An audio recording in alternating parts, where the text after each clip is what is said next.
बिस्मिल्लाहिर्रहमानिर्रहीम। अस्सलामु अलैकुम डियर स्टूडेंट्स। ये नया चैप्टर है, यूनिट या चैप्टर नंबर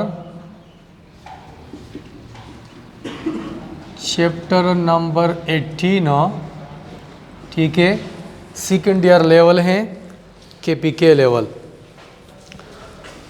यहाँ पे क्लासिकल फ़िज़िक्स और मॉडर्न फ़िज़िक्स, इस चैप्टर का जो नाम है वो है मॉडर्न फ़िज़िक्स या dawn of modern physics. Modern physics की शुरुआत कैसे हुई? तो डियर्स, इसके लिए आप सबसे पहले क्लासिकल फ़िज़िक्स के बारे में जानिएगा, उसके बाद मॉडर्न फ़िज़िक्स के बारे में। तो डियर्स, 19 सेंचुरी में या 20th सेंचुरी से पहले जो फ़िज़िक्स इस्तेमाल होता था उसको हम नाम देते हैं क्लासिकल फ़िज़िक्स। उसमें गैलीलियो वगैरह जो साइंटिस्ट थे वो फाइंडिंग करते थे और उसमें अहम किरदार न्यूटन ने अदा किया था। क्लासिकल फ़िज़िक्स में अहम किरदार न्यूटन ने अदा किया था। तो इस वजह से इस क्लासिकल फ़िज़िक्स का दूसरा नाम जो है वो है न्यूटोनियन फ़िज़िक्स। Newtonian physics. तो क्लासिकल फ़िज़िक्स को न्यूटोनियन फ़िज़िक्स हम इसलिए कहते हैं कि क्लासिकल फ़िज़िक्स में 1900 या 19 सेंचुरी से और 20th सेंचुरी से पहले, 20th जब शुरू नहीं हुई थी तो इससे पहले ये फ़िज़िक्स इस्तेमाल होता था। क्लासिकल फ़िज़िक्स न्यूटन ने अहम किरदार अदा किया था। इसमें जो लॉज हैं, first law, second law, third law, Newton के जितने लॉज हैं, लॉज ऑफ मोशन, ठीक है, या और भी लॉ हैं, वो क्लासिकल फ़िज़िक्स में पेश किए थे। मतलब ये है कि 20th सेंचुरी से पहले, ठीक है, 1900 से पहले पेश किए थे या इसमें इसने किरदार अदा किया था। तो 1900 से पहले एक और कंसेप्ट थी, ये भी आप नोट करें। जैसा कि हमारे पास ये क्या है, सन है, तो आपको पता है कि सन से जो लाइट आता है, light is a form of energy. Light is a form of energy. तो क्लासिकल कंसेप्ट ये था, या क्लासिकल फ़िज़िक्स में या न्यूटोनियन फ़िज़िक्स में ये कंसेप्ट था कि लाइट जो है या एनर्जी जो है ये कंटिन्यूस फॉर्म में जाती है। किस फॉर्म में? कंटिन्यूस फॉर्म में। इसको हम कंटिन्यूस फॉर्म कहते हैं।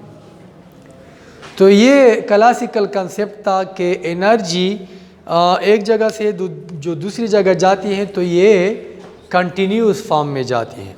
ये क्लासिकल कंसेप्ट था।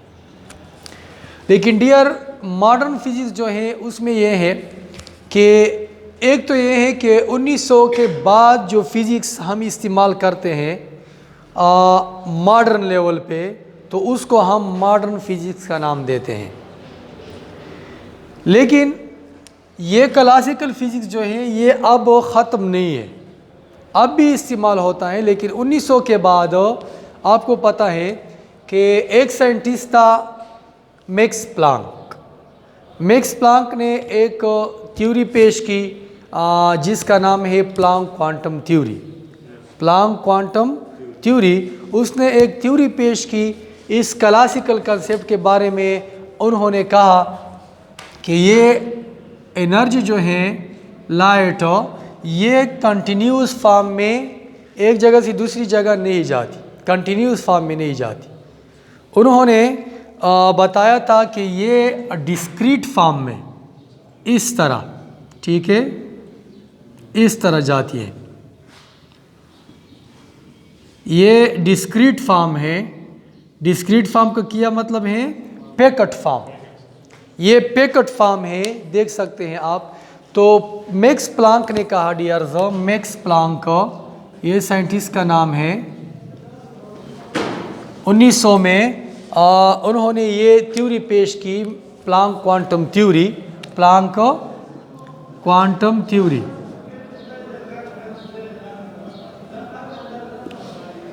प्लांक क्वांटम थ्योरी पेश की, तो इससे ये मॉडर्न फिजिक्स का आगाज़ हुआ। और भी है कि मॉडर्न फिजिक्स का आगाज़ कैसे हुआ। यहाँ पे मैक्स प्लांक ने प्लांक क्वांटम थ्योरी पेश की, ठीक है। उसके बाद ब्लैक बॉडी रेडिएशन भी आए, ब्लैक बॉडी रेडिएशन या ब्लैक बॉडी, ठीक है। इस वजह से या और भी वजह है कि जिसकी वजह से क्या ये मॉडर्न फिजिक्स की शुरुआत हुई, ठीक है। मॉडर्न फिजिक्स की शुरुआत हुई। क्लासिकल फिजिक्स ख़त्म नहीं हुआ है, लेकिन मॉडर्न फिजिक्स भी शुरू हुआ। तो उस मॉडर्न फिजिक्स में अक्सर साइंटिस्ट ने बहुत किरदार अदा किया है। आइंस्टाइन ने बहुत किरदार अदा किया है, ठीक है। मैक्स प्लांक ने बहुत किरदार अदा किया है मॉडर्न फिजिक्स में, और श्रोडिंगर भी इसने भी बहुत किरदार अदा किया है।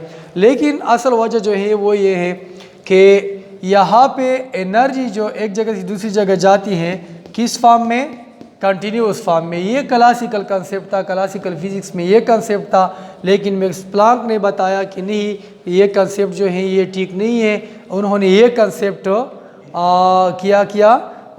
डिफाइन किया ये कि डिस्क्रीट फॉर्म में एनर्जी एक जगह से दूसरी जगह जाती है, डिस्क्रीट फॉर्म में या क्वांटम फॉर्म में, ठीक है। तो इसको नाम दिया, ये एक जो है ये क्वांटम है, क्या है, क्वांटम। और क्वांटा जो है ये मजमुआ है, प्लूरल है क्वांटम का। तो इसलिए इस फिजिक्स को क्वांटम फिजिक्स कहते हैं। मॉडर्न फिजिक्स इसलिए कहते हैं कि ये 1900 के बाद शुरू हुआ है, ये मॉडर्न है, ठीक है, मॉडर्न, नया, ये नया फिजिक्स के। और इसका जो दूसरा नाम है क्वांटम फिजिक्स भी हम कह सकते हैं। इसको क्या नाम दे सकते हैं, क्वांटम फिजिक्स। मॉडर्न फिजिक्स जो है इसका जो दूसरा नाम है डियर्स वो क्वांटम फिजिक्स है। ये इसमें क्वांटा के बारे में हम पढ़ते हैं, स्टडी करते हैं, ठीक है। असल वजह जो है वो ये है कि यहाँ पे कंटिन्यूस फॉर्म और यहाँ पे डिस्क्रीट फॉर्म, ये डिफरेंस है, मेन डिफरेंस। और बात जो है वो ये है डियर्स कि क्लासिकल फिजिक्स में हम हाई लेवल पे स्टडी करते हैं।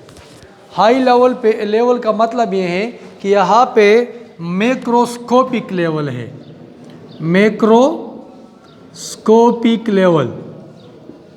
इसका क्या मतलब है डियर्स, मैक्रो का मतलब है बड़े लेवल पे हम यहाँ पे स्टडी करते हैं। मतलब ये है कि रोड पे जो गाड़ियाँ हैं उसकी मोशन जब हम स्टडी करते हैं गाड़ियों की, तो ये भी क्लासिकल फिजिक्स में है, ठीक है। ये बड़ी है हमारे हाथ में, ये मैं नीचे गिराता हूँ, देखिए इसकी जो मोशन हम स्टडी करते हैं, ठीक है, प्रोजेक्टाइल मोशन हम स्टडी करते हैं।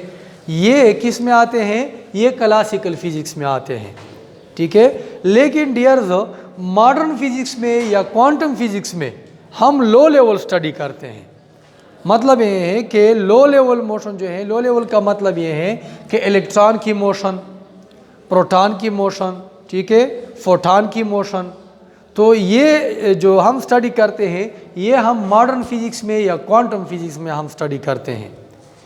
तो ट्रक की मोशन, ठीक है, या मोटरसाइकिल की मोशन हम मॉडर्न फिजिक्स में नहीं कर सकते, क्योंकि वो हाई लेवल है, हाई बॉडी है। मतलब ये है कि मैक्रो है। यहाँ पे हम माइक्रो लेवल, माइक्रोस्कोपिक स्टडी करते हैं, माइक्रोस्कोपिक लेवल पे, ठीक है। इसका क्या मतलब है कि इलेक्ट्रॉन की मोशन, प्रोटॉन की मोशन, ठीक है, फोटॉन की मोशन, पॉजिट्रॉन, न्यूट्रिनो वगैरह, ये लो लेवल जो चीज़ें हैं, स्मॉल पार्टिकल, एलिमेंट्री पार्टिकल, और उसकी मोशन हम किस में स्टडी करते हैं, मॉडर्न फिजिक्स में या क्वांटम फिजिक्स में हम स्टडी करते हैं। तो डियर ये थोड़ा फ़र्क था क्लासिकल फिजिक्स में और मॉडर्न फिजिक्स में। मुझे जो कुछ मालूम है वो मैंने आप लोगों के साथ शेयर की, ठीक है। 1900 से पहले जो फिज़िक्स था वो क्लासिकल फिज़िक्स और 1900 के बाद मॉडर्न फिज़िक्स। लेकिन अब मॉडर्न फिज़िक्स जो है ये क्लासिकल फिज़िक्स से निकला है।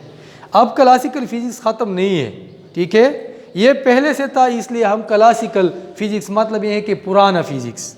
क्लासिकल का क्या मतलब है, पुराना फिज़िक्स, और यहाँ पे मॉडर्न का क्या मतलब है, नया फिज़िक्स। तो 1900 के बाद जो है वो मॉडर्न फिज़िक्स हम इस्तेमाल करते हैं। तो आजकल हम क्लासिकल भी इस्तेमाल करते हैं और मॉडर्न फिज़िक्स भी इस्तेमाल करते हैं, ठीक है। लेकिन दोनों में जो कंसेप्ट था वो थोड़ा बहुत मुख्तलिफ था। जैसा कि मैंने एनर्जी के बारे में बताया कि एनर्जी के बारे में क्लासिकल कंसेप्ट इस तरह था कि ये कंटिन्यूस फॉर्म में, और यहाँ पे कंसेप्ट जो आया वो डिस्क्रीट फॉर्म में। और भी बातें हैं जो कि क्लासिकल फ़िज़िक्स और मॉडर्न फिज़िक्स में मुख्तलिफ हैं, ठीक है। तो ये थोड़ा डिफरेंस था, ये आप नोट करें। Thank you.